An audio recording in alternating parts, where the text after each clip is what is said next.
Today, we are going to explore the various voice settings and how they make or break a world.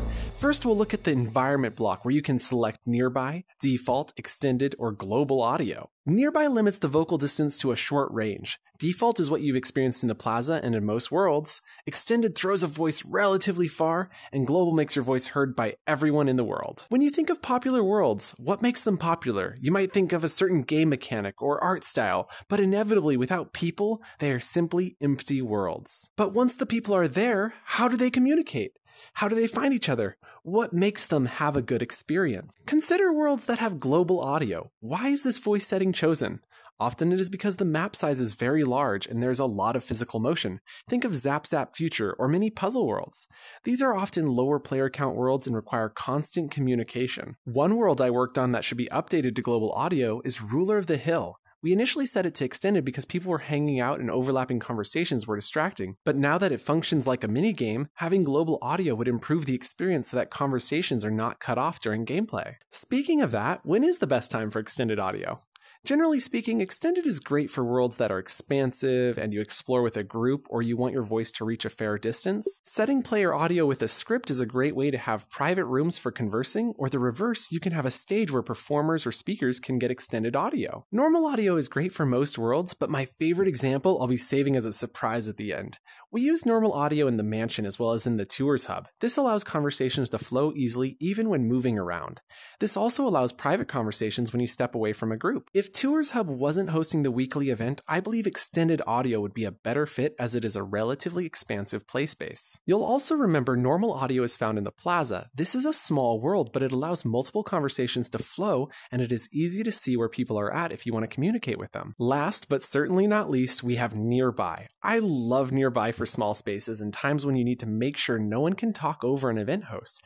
It's great in small worlds with little motion and allows many conversations without overlap. But what if you were brilliant, so brilliant, and you mashed up these preconceived ideas into something new and magical? Could it be a banger? You better believe it. I was blown away when I discovered that Will and Carp's tiny house party uses normal audio in such a small world. For sure, it should have been nearby, but lo and behold, they used normal. And let me tell you, anyone who has been to one of their parties knows it works well, despite going against everything we just discussed.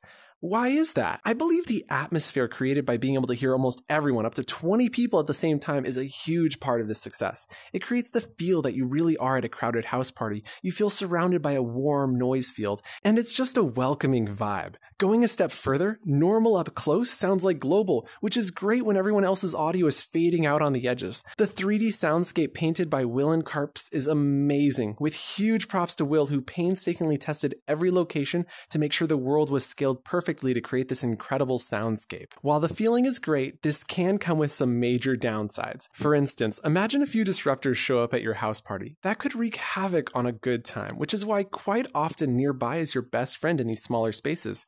Having a collaborator or tester to help try different audio settings is a great way to fine-tune distances and get the atmosphere just right. And don't be afraid to make changes after publishing. Player feedback and continuous iterations are key to success. In pre-version 29, under the settings section, you were able to change your voice settings so that you could preview audio while in build mode. It appears that it's moved to the world tab under player settings and is a setting for the entire world, but it does appear to be broken. After doing some testing, switching between global and local, it did not seem to affect how builders heard each other. And so at this time, the best way to test your audio is to publish your world and publish it either as a beta or not visible to the public so that you can invite your friends to go test it out and see what the audio sounds like. I know this sucks, but hopefully bringing some attention to this is going to get this bug fixed soon. While I believe the audio space is a major part of the smash hit that is Will and Carp's parties, I also believe they have a lot more going for them. Like a locked gate, making it feel very VIP. The unwritten what happens there stays there. And even the vulgar paraphernalia is goofy and makes for a very special experience. Nonetheless, if you haven't been to Will and Carp, stay on the lookout in the Join Now tab as you won't want to miss it. And they are very welcoming hosts. You now understand the fundamentals of audio in your world, and I encourage you to experiment and break the norms we discussed. Your world is more than just a game or art. It is an experience, and if you make the player's experience incredible, your world is going to reflect this. Thank you so much for watching. If you haven't already, be sure to like and subscribe, and we'll see you in Horizon. Bye!